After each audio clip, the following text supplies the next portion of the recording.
please welcome to the stage Nebraska Synod Bishop Brian Maas.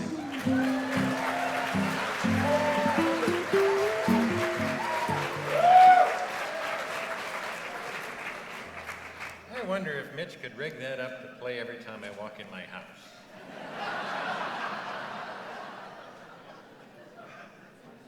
It's that time, the time that every conscious bishop fears in a Synod Assembly, when it's time to give the bishop's report, because nobody really knows what it ought to be or what it means. It's an opportunity for me to be in conversation with you about what I see from my perspective as I look out at you and see the church, and then to hear from you through the rest of the weekend what you see and what you would want me and us as a church to know. I have to start this report, as I try to start each report to you, with a deep, deep, sincere word of gratitude for serving what is in truth one of the strongest and healthiest and most inspiring synods in the Evangelical Lutheran Church in America.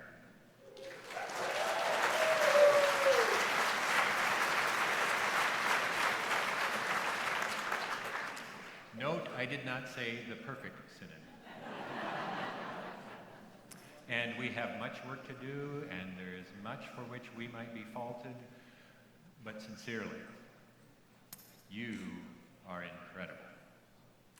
And I'm grateful for the way the theme has been used and continues to be used, this notion of formed by faith, the work of God's hands, the imagery already used in so many conversations about God being the potter and we being the clay. I love what Aaron said a few moments ago about our own experiences of being like the do-overs that the potter does, where we just get squished and start it all over again, because that's one of the outstanding messages of the gospel of grace as our tradition proclaims it. And I appreciated Pastor Wilma's allusion to St. Paul being a pottery vessel of another kind, imperfect and fragile, but it was that very fragility that made God's power possible. It is our fragility and our shortcomings that makes it possible for the world to see. It's not we who are doing anything, but God, through us, who is accomplishing great things. I want to share with you two stories before I begin the report proper. First is just, I guess, by way of confession. I love how we have invited people to tell their stories of faith, and I hope that will continue, not so much here at Assembly, though I love that, but in your homes and congregations and coffee shops. As you engage in conversations, it can start with a simple question of someone else, but of telling that story of faith. But I will confess to you that I am not very good at starting those stories of faith. I almost never tell anyone that I am a Lutheran bishop, because you get into some really weird conversations on airplanes. But several of you have heard me tell the story of something that happened last summer when I went as a continuing ed event in Colorado. Happened to have more to do with mental health care than with theology. So most of the attendees were younger than I. That happens more all the time. But young adults, millennials, the people we think aren't in church. And I assumed, as many do, that they really aren't have any part of the faith. But over coffee, where my addiction drives me, someone asked me, well, what do you do? I said, well, I'm a Lutheran pastor. This woman had been standing over by the side, I guess she's about 35. She stepped into that conversation I was having with someone else. She said, you know, it's because of the Lutherans that I have my faith back. What do you mean? She said, well, you need to understand that I grew up in Egypt. And a number of my friends were Coptic Christians. Do you know about the Copts? I said, yes, I know about the Copts. You may remember from earlier this spring that it was Coptic Christians who were slaughtered by extremists. That's happened in Egypt since the time of Christ. She said, I grew up with friends who were Copts, Coptic Christians, who had family members who were murdered for their faith. And then we moved to the United States when I was a teenager. And I saw what passes for Christianity here. and I knew I could not be Christian anymore. And she said, I grew up. My sister grew up. She fell in love with a guy or thought she had. They got pregnant, had a baby. The guy abandoned her. She was a single mom. She decided that she ought to have help raising this child in a community of faith. And so she visited our neighborhood church. She went to the pastor and said, I want to be baptized. I want to have my child baptized. I want to be part of this community of faith. And the pastor said, where's the father? She said, well, he left me. He said, have you divorced? She said, no, we were never married. He said, I'm sorry, we don't condone that lifestyle. To baptize your child and welcome you would suggest that we do.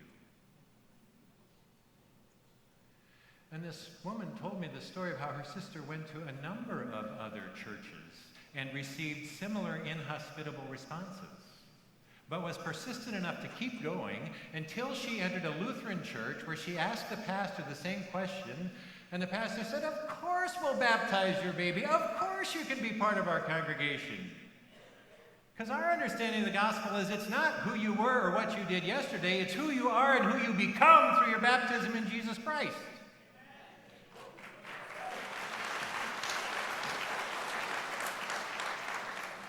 She said, when my sister told me that story, I knew I had a home and I had my faith back. Don't ever underestimate the power of the gospel to change lives, nor the way in which you as Lutheran Christians speak the gospel with the accent of grace. We'll talk about what's happening with numbers. We'll talk about demographics. We'll talk about changing culture. The truth is, from the dawn of time until Christ comes again, people will suffer, people will wander in darkness, people will seek light, life, and hope, and we have been given it. How can we not tell that story? Well, the truth is we can't tell that story because we're bashful. And we're afraid of vulnerability. I used to do marital counseling. I could get young couples to talk to me about everything.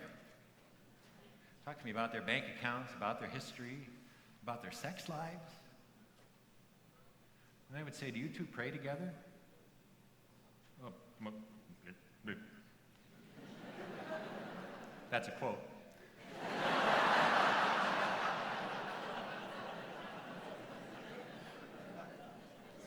I always assigned them to pray together before they came back to the next counseling session, and then we talked about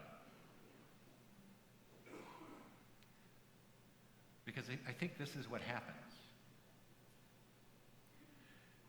I think if I walked out here on stage in my boxer shorts, you would laugh. And I would understand that because I have a mirror.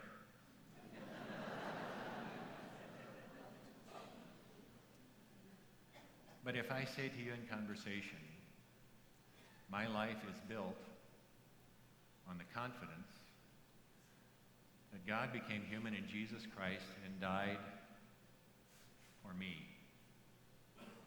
and rose again, and because of that, nothing in this world can defeat me, and you laughed, well, that's a vulnerability I'm not sure I'm willing to expose myself to. And the irony is, because of the resurrection, it don't matter. And so I have pushed myself, and I hope you will too, to tell the story more often. That's one story I want you to know about the importance of speaking the gospel with an accent of grace. The second story comes to you from our good friends, our companion synod in the Northern Diocese of the Evangelical Lutheran Church in Tanzania. This January, they installed a bishop for the first time in 10 years. They turn over about every decade. And I was privileged to be invited there. There were 3,000 people there in a celebration that went on all day. There were over 24 Lutheran bishops from all over Tanzania, neighboring countries, Sudan, from Europe, Anglican bishops, Catholic bishops, members of parliament, 3 former presidents, a representative of the sitting president, the 3 former prime ministers, and a representative of the president. This was incredible. And as the service unfolded, we got to what we understand as Lutherans to be as the high point of the service. The sermon, the proclamation of the gospel. and they wanted to hear from you. They asked, even though I don't speak Swahili, and they had to translate, just as we heard Jason and Wilma do. 3,000 people stuck there listening to me say English because I can't speak their language. And it wasn't because they'd heard me preach before. It's because you are so dear to them. Because if it happens in Tanzania, the church is involved. Education, healthcare, community development, you name it. And you are partners with the church there to make a difference in lives, countless lives. And they held that position of honor for you. Now, I also learned one very important thing there, that if you're preaching a 15-minute sermon, cutting 2 minutes off to save time means absolutely nothing in a 6.5-hour worship service. Bear that in mind for next time.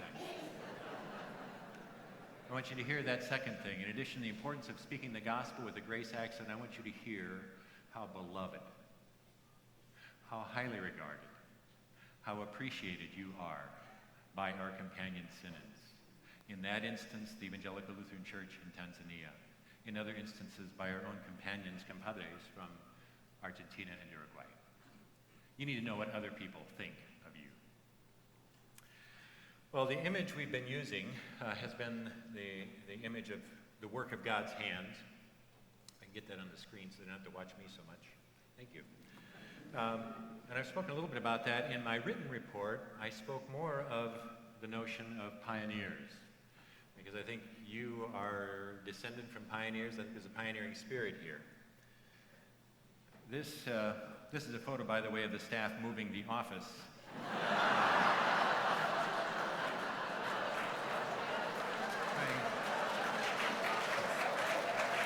Trying to be good stewards of your offerings.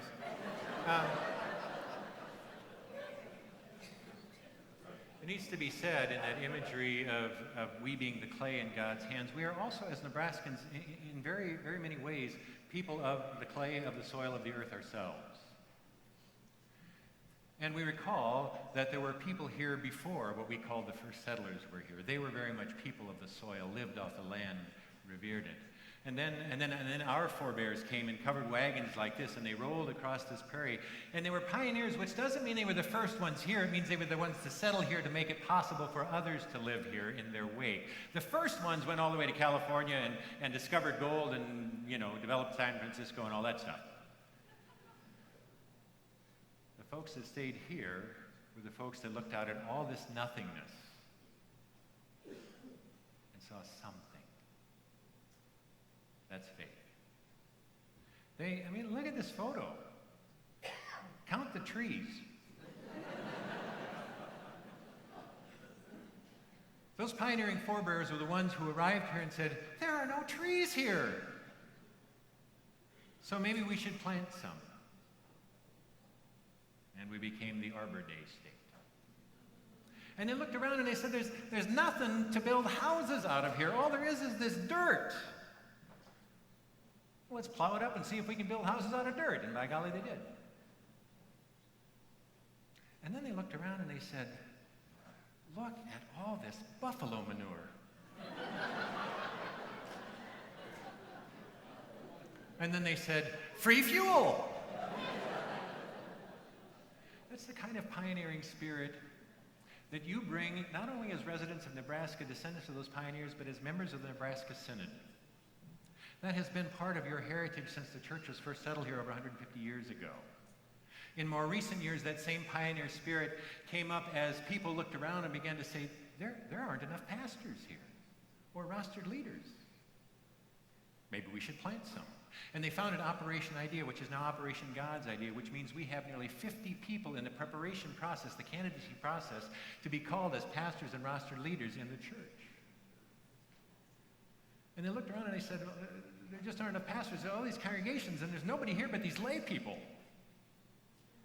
And someone said, well, let's certify them to be lay leaders. And so the Parish Ministry Associate Program was born. And now for 20 years they've been serving our congregations in places that would otherwise not be served.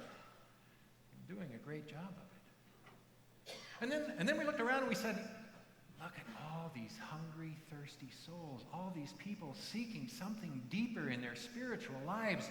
And so we said, let's found a Spiritual Direction Institute, and Seeking the Spirit Within was born. And we're now approaching 50 completed certified spiritual directors who help people within our synod and of all denominations grow deeper in their spirituality, their faith, and their relationship with Jesus Christ. The pioneering spirit lives. It has lived for a long time. Those are recent expressions, but throughout the last 150 years, your forebears saw needs and responded to them. There was a need for education, they built schools. There was a need for health care, and they built hospitals. There was a need for orphanages and homes for the elderly, and they built orphanages and nursing homes. And they built what became our Serving Arms ministries. One of the new CEOs of one of our Serving Arms can't be here, but wanted to greet you. And I realize I lied to my AV people because I do have audio, but it's a 4-second clip. And what I'll do is read her lips and speak for her. You with me on that? This is Jody Horner, who is the new president of Midland University. No, it's not. There it is. Greetings, she said. My name is Jody Horner, and I'm the new president of Midland University. I apologize to Jody. She couldn't be here, but she wanted to greet. She wanted you to know who she was and to see her. She also wanted to extend to you a word of news.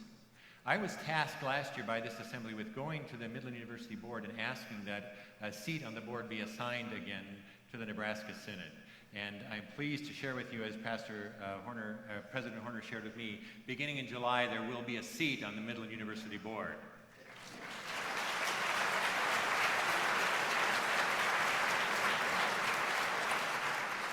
Excited to be able to report that to you and eager for what that means in renewal and growth in that relationship with Midland, our ELCA college here in Nebraska. But it's not only Midland. Your forebears saw needs and responded by planting ministries all over the state that do incredible things. You may not realize that our partners in ministry provide on an annual basis over $500 million worth of services to tens of thousands of people in over a dozen states and 6 foreign countries. That's a lot of ministry. We don't pay for all of that. They have found new ways to fund ministry, but we help them fund indigent ministries and provide ministries to people who otherwise couldn't afford it. And if you measure the church by what it does and how it impacts the world, then it's never stopped growing through the work of our partners. I'm going to say a word now about how we share our offerings with those serving arms and with the other expressions of ministry that are the Nebraska Synod. This is a Prezi, which is a sort of video presentation that you'll find downloaded on each of the little thumb drives that you've got that's on your lanyard. It's similar to one that we did across the state this spring through our Chrism Mass in Chile with the Bishop events. The one on your thumb drive is narrated. It'll sound a little different, but you can take it home, plug it in, and show the folks in the congregation what I'm about to show you. Because it's important that you know where your offerings go. Because you see, your mission share offerings that go from your congregation to the Nebraska Synod and onward aren't your franchise fee for being a Lutheran congregation. And they're not just part of your overhead. And they're not your dues for belonging to an organization. They are the way in which you and I together do way more ministry than any of us could ever do alone. We don't give because the budget needs it. We give because we have been gifted, because God has been generous with us, and we are invited to share with others. This is how those gifts are used when you share them through the Nebraska Synod. When you send $1 to the Nebraska Synod from your church's offerings, 54% of that, 54 cents out of the dollar, as you see, 2 quarters and 4 pennies, goes on to the ELCA, to its church-wide expression, through which all manner of things happen. This is a photo of a mother and child in bed behind a sort of lace thing. You want to guess what that is? It's a malaria net, mosquito net, right, exactly. You know that there's been a special offering, approaching now $15 million for mosquito nets. What you don't know is that even your regular offerings help that effort because through our connections with churches across the globe, we have set up the infrastructure that makes dollars go so much further that nobody else can effectively use gifts like the church does. And because those infrastructure and distribution networks were in place, when the Ebola virus struck, we were able to shift gears and defeat Ebola using the same networks and infrastructure we used to defeat malaria. In some villages, I just heard a story this last week, the villagers were afraid of Ebola and afraid of the medical people sent to treat them. They were sure they would get infected because they were being treated. The bishop of the Lutheran Church went and said, no, you can trust them. And they allowed their sick to be treated and lives were saved. And I can go on and on about that, but it's because of the infrastructure that happens through your regular support that relief can happen. This is happening, I know, all over Nebraska in your backyards as you plant gardens. This is an African scene. Seeds provided by the World Hunger Appeal. Again, special offerings to World Hunger, but distributed through the infrastructure made possible by your ongoing weekly gifts to the Nebraska Synod and the ELCA. And of course, many of you recognize this scene, this image from Pilger last June, the destruction there. Rosella mentioned that $61,000 was given through the Nebraska Synod for disaster relief. That was actually what went beyond. This spring, about 6 weeks ago, we were able to present a check for $100,000 to help rebuild homes in Pilger. Again.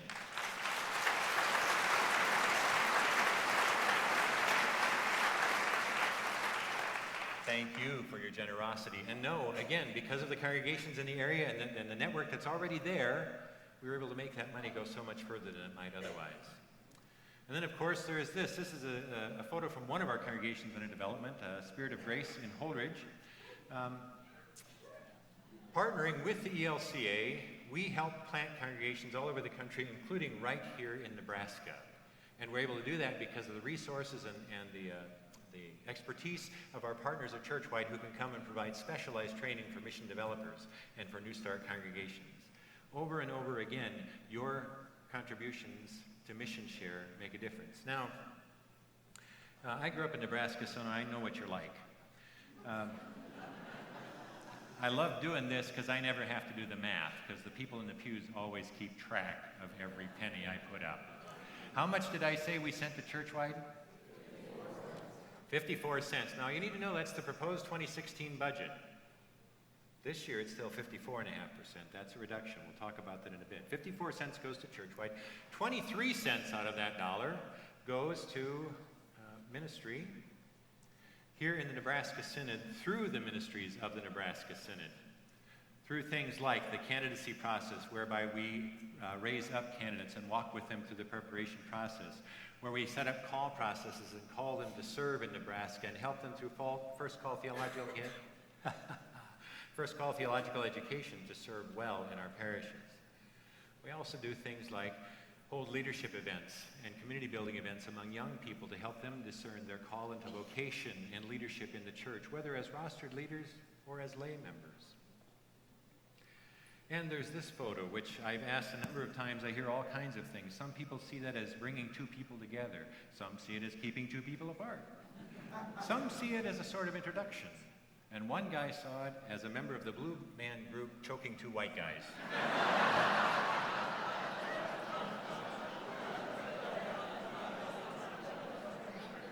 Except for the last one, those are all accurate, because your Synod staff, your Synod ministries, help bring congregations together in dialogue when they start talking about cooperative ministry. We bring sides together when there's conflict resolution. We introduce people to one another. We introduce candidates to congregations in the call process. All of that happens through your support of the Nebraska Synod.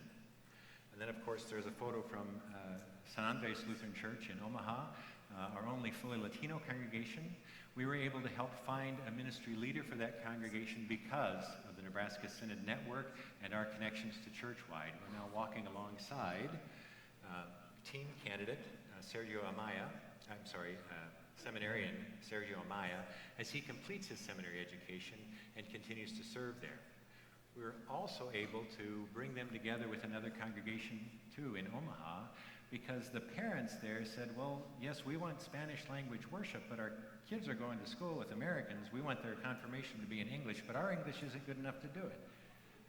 And so we partnered them with neighboring ELCA congregations so that they could share their confirmation ministries. That happens because of you and your ministries and your mission support and your prayers for the Nebraska Synod. Okay, how much have we spent so far? 77 cents. Yeah, I knew you'd know. 77 cents. Okay. Then we come to this section, which is the third significant piece of the budget of the Nebraska Synod. 17.5 cents goes to a host of our partner institutions and agencies, our serving arms partners. Now, not all of them get direct financial support from Nebraska Synod. It's important that you know that. Many of them are able to raise funds on their own. They don't need the church's support anymore financially, but all of them have access to congregations, and you have access to their services because of our interconnectedness in the Nebraska Synod. Now, I think Mitch always thinks there's a drum roll here. How much have we spent so far? What? 94.5 cents. That's right. You can't spend a half cent. That's why you couldn't keep track. Mitch thinks I do a drum roll when I present this. I don't, but it's an important number. 5.5%. A nickel and a half penny. 5.5 cents is what it costs us in overhead to run the Nebraska Synod. That's our office expenditure, our travel funds, our communications, the magazines we send out, all of that wrapped up in 5.5 cents. We run on a shoestring budget because we know that you entrust your gifts to us to pass them on, and we see it as a matter of stewardship to squeeze every dollar of ministry we can out of the gifts you send us. Please know that and continue to give generously to support the Nebraska Synod and do the work that only you can do, knowing that tonight, literally, there are people around the globe who are going to bed giving thanks to God for you and for the lives that you have touched and transformed and saved through your gifts and through your presence.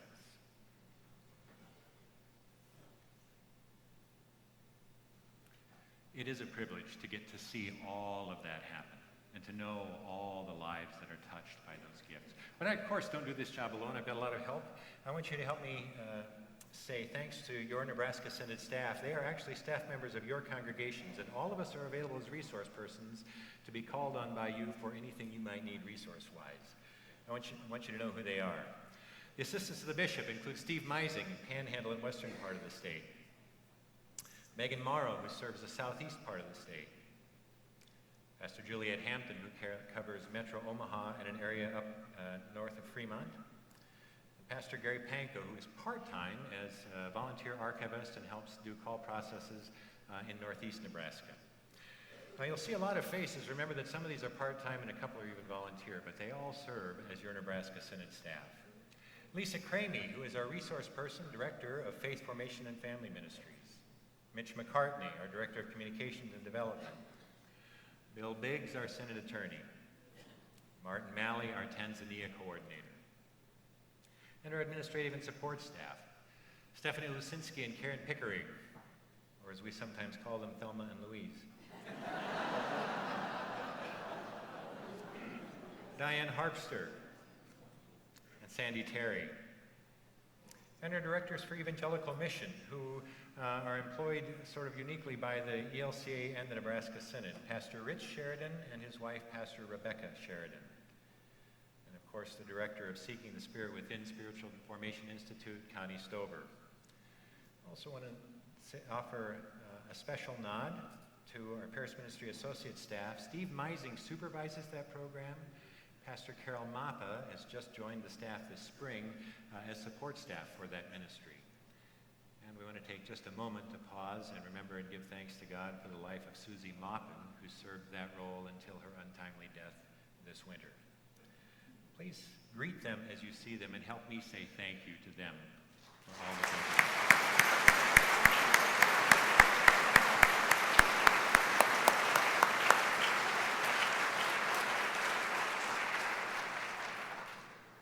Okay. Now, in this role, I and the Synod staff try to do a lot of reading, a lot of research, try to figure out what's happening, what trends there are in the church, what's going on. One of the things we've discovered in some of our reading is that there is someone who said what the church really needs is more one-handed bishops. Because bishops and judicatory leaders are one of the main problems in the church. Because they are a group of people who see reality, and they stand in front of groups of their members, and they say, well, it ain't a-looking good. Our budgets are shrinking. Our attendance is shrinking. Our buildings are falling in. We are a desperate people. And then they say, on the other hand, we're dying more slowly than the other guys. And take away any of the urgency that the reality of that harsh truth brings. But let's be honest. We're dying more slowly than the other guys has never been a mission statement. The truth is, we are dying. But we are dying to live. As Aaron put it so well, we do not need to fear dying. We do not need to fear the familiar dying. We do not need to fear traditions dying. We do not need to fear the world around us changing and our hopes dying with them. Because we are gathered by and we worship a God of resurrection.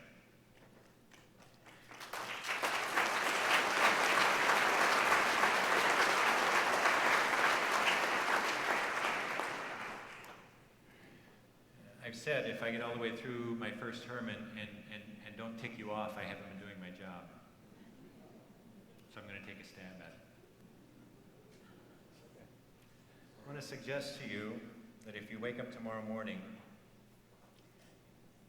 and see this in the mirror, you have two options. One, you can stop looking in the mirror. Two, you can go see a doctor. These are the symptoms of us. Our membership is declining. Our worship attendance is dropping. Our budgets are shrinking. Our anxiety is increasing. And we become increasingly inward focused in our fear. That's the truth. Looking into the mirror, that's what we see. There is nothing to be gained by false optimism or by praying and just hoping that something will change.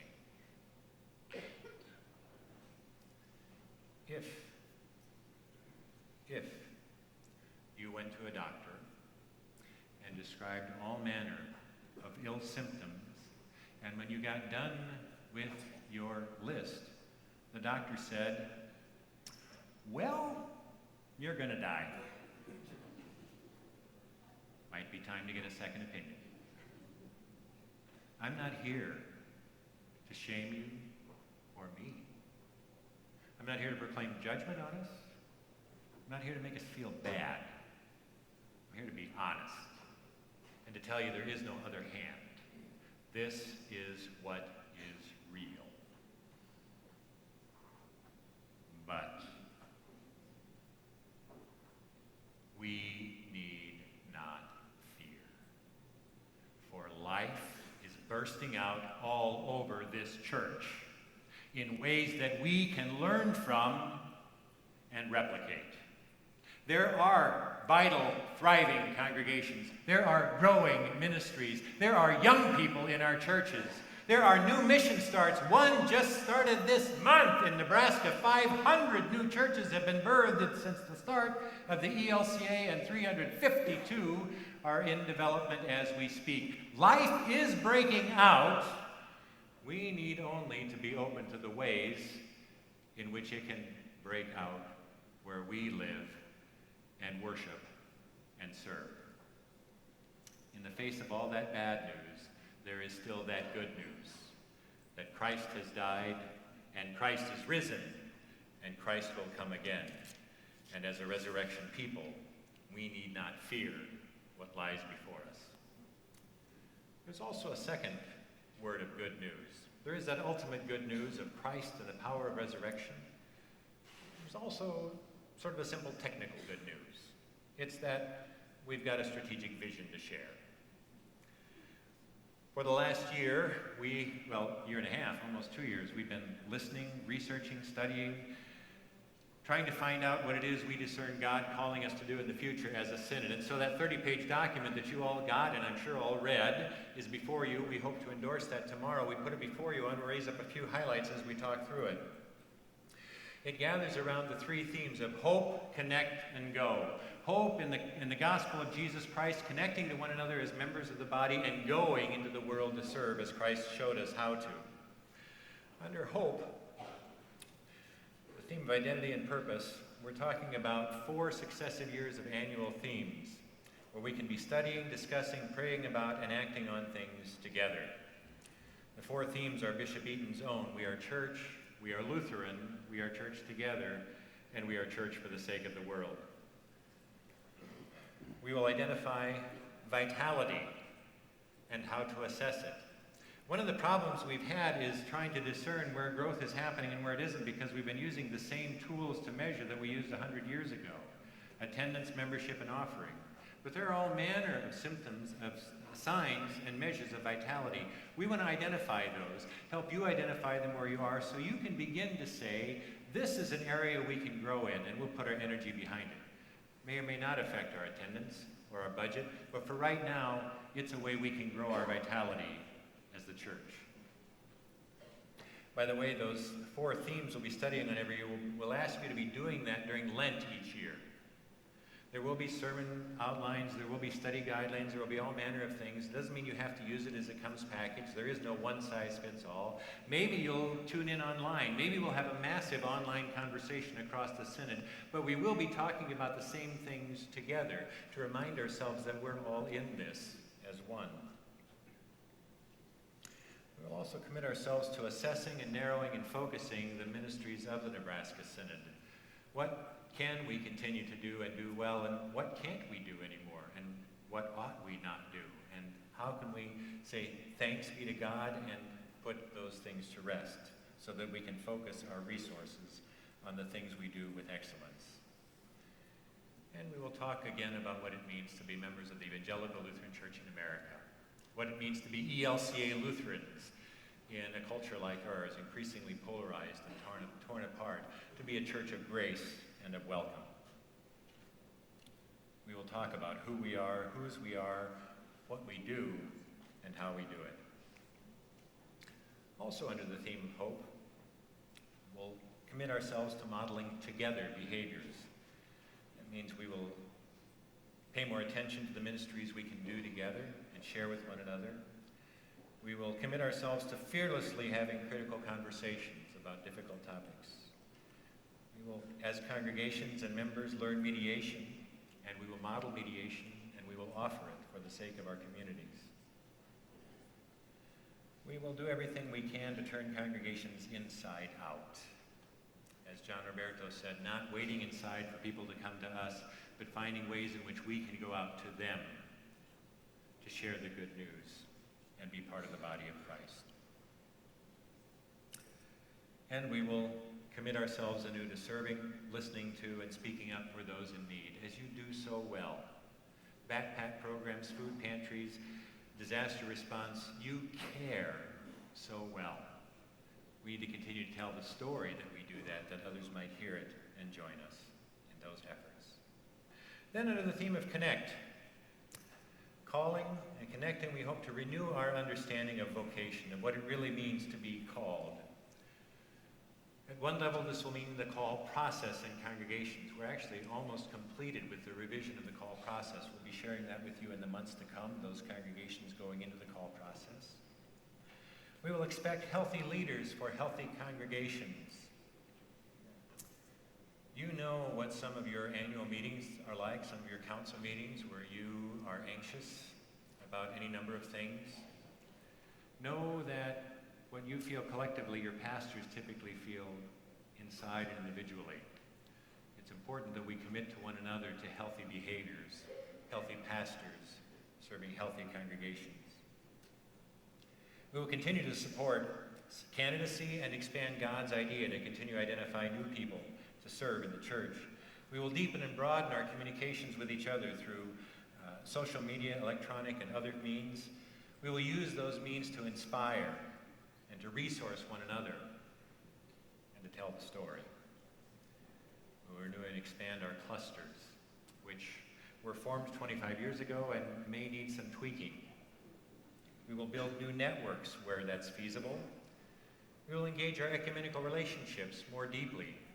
You need to know what a bridge you are as ELCA Lutherans among all the Christian denominations of the world. You have full community partnerships with 6 denominations. 3 of them we are in conversation with every week in Nebraska as we work with our full communion partners to help find worship leaders, pastoral leaders, pastors for congregations that are not only in communities where they're not only ELCA congregations, but Presbyterian, Methodist, Episcopalian, and UCC. We will develop area mission strategies. We've seen this begin to work in some areas where congregations have asked together, what can we do together better than we can do alone? We will walk with you and provide resources as Synod staff to help you develop those strategies and live into them. And that will happen in both urban settings and rural settings. Finally, we will commit ourselves to going. We will continue this focus that John Roberto has helped us begin on lifelong and cross-generational faith formation. The experiments that have begun will continue. New ones will start. John is a big part of that effort, but there are other means.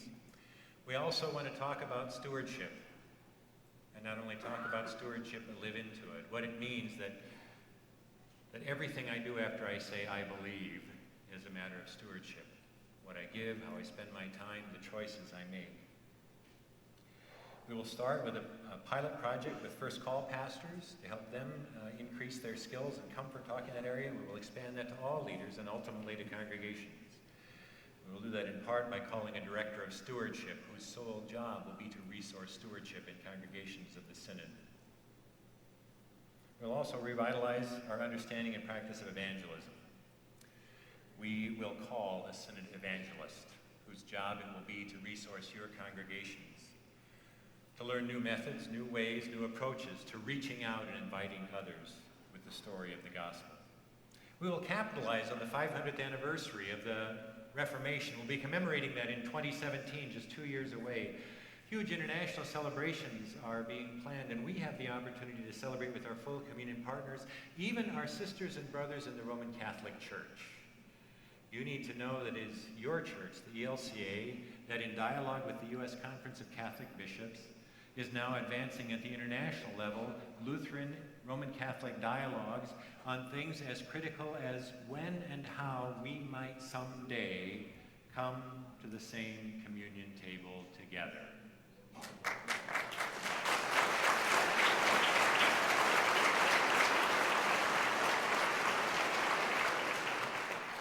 You are helping to make that happen. You are helping the world see what union can happen in Christianity instead of division. And I'm still advocating at church-wide offices for a bumper sticker for us that says, we are the ELCA, the church Pope Francis is looking for.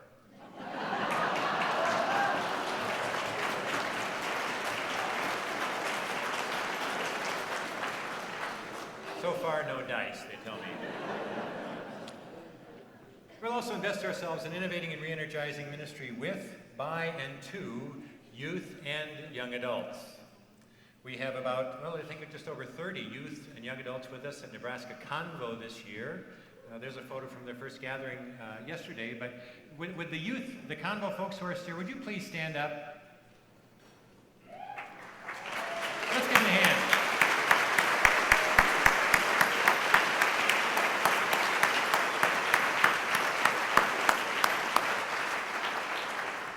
Welcome. We're glad you're here, and we're glad you're church. And we're glad you haven't given up on us yet, because we certainly haven't given up on you.